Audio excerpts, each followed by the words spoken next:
Assalamualaikum warahmatullahi wabarakatuh. Bismillahirrahmanirrahim. Alhamdulillahi wa kafa. Wassalatu wassalamu ala sayyidina Muhammadin Mustafa wa ala alihi wa ashabi ahli sidqi wal wafa, amma ba'du. Pemirsa Sisi Official Channel yang berbahagia, dalam kesempatan pada malam hari ini saya akan menyampaikan sedikit tentang hadis Nabi Muhammad SAW dalam sebuah kitab Usburiah, hadis yang kedua, yang dimana hadis ini datangnya dari Ibnu Mas'ud radhiyallahu anhu.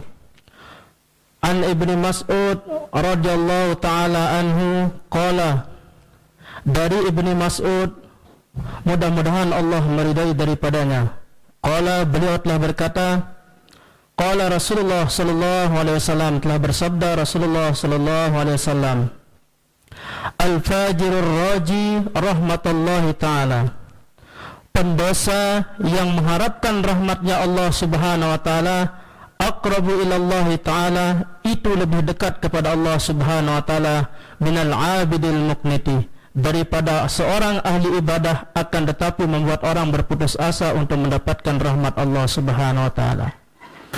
Pemirsa Sisi Official Channel yang dirahmati oleh Allah subhanahu wa ta'ala, mengenai hadis Rasulullah sallallahu alaihi wasallam yang telah saya bacakan tadi di atas, yang artinya bermula pendosa yang mengharapkan rahmatnya Allah subhanahu wa ta'ala itu lebih dekat daripada orang yang ahli ibadah akan tetapi membuat manusia lain atau membuat orang lain berputus asa untuk mendapatkan rahmatnya Allah subhanahu wa ta'ala.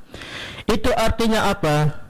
Kita tidak bisa menyimpulkan seseorang apakah orang itu baik atau tidak, apakah orang itu ahli neraka atau ahli surga, karena sejatinya kita tidak berhak untuk menilai seseorang apakah dia ahli surga ataukah dia ahli neraka. Karena kalau kita lihat dari hadis di atas, juga dikisahkan dari sebuah kisah yang mungkin dapat kita ambil hikmahnya. Kisah ini di mana diambil dari Zaid bin Aslam dan dari Umar. Beliau berkata, pada suatu hari ada seorang laki-laki hidup pada zaman dahulu yang selalu sangat rajin beribadah, bahkan tidak pernah dia berbuat maksiat sedikit pun. Bahkan dia itu selalu memberatkan dirinya untuk melaksanakan ibadah. Akan tetapi satu kesalahannya di sisi Allah subhanahu wa ta'ala, yaitu membuat orang merasa putus asa dari rahmatnya Allah subhanahu wa ta'ala. Pemirsa Sisi Official Channel yang dirahmati oleh Allah subhanahu wa ta'ala, lalu manakala datang waktu matinya, seorang ahli ibadah ini bertanya kepada Tuhannya, ya Rabbi, mali indaka, wahai Tuhanku, apakah yang sudah engkau persiapkan untukku? Itu kata ahli ibadah yang merasa dirinya itu pantas untuk masuk surga dan tidak pantas untuk masuk neraka. Itu menurut penilaian dirinya sendiri. Tetapi Allah subhanahu wa ta'ala menjawab. Apa jawaban dari Allah subhanahu wa ta'ala? Qala, Allah subhanahu wa ta'ala menjawab, an-nar, tempatmu adalah neraka. Lalu bingung seorang pemuda ini, apa yang menyebabkan saya bisa masuk ke neraka-Mu ya Allah? Padahal di atas dunia ibadahku tidak pernah aku tinggalkan. Bahkan semua ibadah sunnah pun aku kerjakan, tidak ada satupun yang ketinggalan. Lalu kenapa ini menjadi balasanku ya Allah? Itu kata seorang pemuda. Lalu Allah subhanahu wa ta'ala menjawab, satu kesalahanmu wahai pemuda. Apa itu? Lalu Allah subhanahu wa ta'ala menjawab, kesalahanmu karena engkau telah membuat orang merasa berputus asa dari rahmatku, maka saat sekarang ini aku akan memutuskanmu dari rahmatku. Itu kata Allah subhanahu wa ta'ala menjawab pertanyaan dari seorang pemuda ini. Jadi artinya apa? walaupun sebagaimana ibadah yang pernah kita kerjakan di atas dunia, sebagaimanapun taat kita di atas dunia, karena tidak ada satupun orang yang mengetahui awal dan akhir daripada kehidupan seseorang. Kalau kita melihat dari kisah ini, apa sih yang tidak pernah dilakukan ketaatan oleh seorang pemuda ini? Mulai dari sholat sunnah dia kerjakan dan tidak pernah dia tinggalkan, sampai dia membebankan dirinya untuk tidak meninggalkan sholat sunnah. Lalu apa balasannya? Neraka balasannya dari Allah Subhanahu wa taala. Disebabkan oleh apa? Karena dia membuat orang lain merasa berputus asa dari rahmat Allah Subhanahu wa taala, dan itulah sebabnya Allah Subhanahu wa taala menempatkan dia di nerakanya. Dengan alasan apa? Karena dia berputus dari rahmat Allah Subhanahu wa taala, yang disebabkan oleh apa? Dia sudah memutuskan orang lain daripada untuk mengharapkan rahmat Allah Subhanahu wa taala. Berikut juga dikisahkan dari Abu Hurairah. Kisah ini juga yang menjelaskan tentang kisah seorang yang tidak pernah melakukan ketaatan sedikit pun. Bahkan kita cari sedikit pun, satu saja kebaikan tidak pernah kita lihat pada dirinya. Akan tetapi pada saat itu, sebelum dia wafat, dia berpesan kepada keluarganya, "Wahai keluargaku, nanti apabila telah datang waktu matiku, maka bakarlah jasadku dan sampai dia menjadi abu, dan buanglah abunya itu ke laut." Itu wasiat dari seorang yang tidak pernah melakukan ketaatan kepada keluarganya. Lalu keluarganya itu melaksanakan wasiat yang diwasiatkan sebelum matinya itu.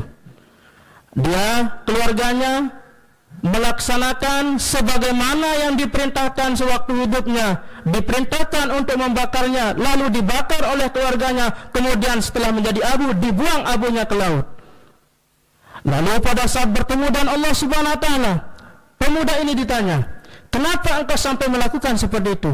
Jawabannya satu kepada Allah Subhanahu wa taala, "Inni akhafuka, inni makhafataka." Sesungguhnya aku takut kepadamu ya Allah. Lalu apa kata Allah Subhanahu wa taala? "Faghfir lahu," maka dia diampuni oleh Allah Subhanahu wa taala. Disebabkan oleh apa?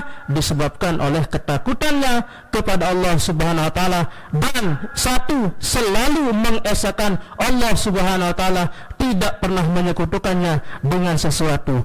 Kalau kita melihat dari cerita kedua seorang pemuda, antara pemuda yang tidak pernah membuat ketaatan sama sekali, yang membuat ketaatan selama hidupnya, bisa kita simpulkan bahwa ketaatan kita dan kemaksiatan kita tidak bisa menjamin awal dan akhir kehidupan kita berhadapan dengan Allah Subhanahu wa taala.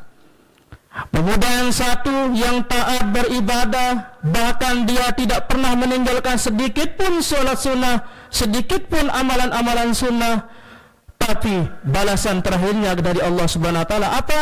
Dibalas oleh Allah Subhanahu wa taala dengan balasan api neraka.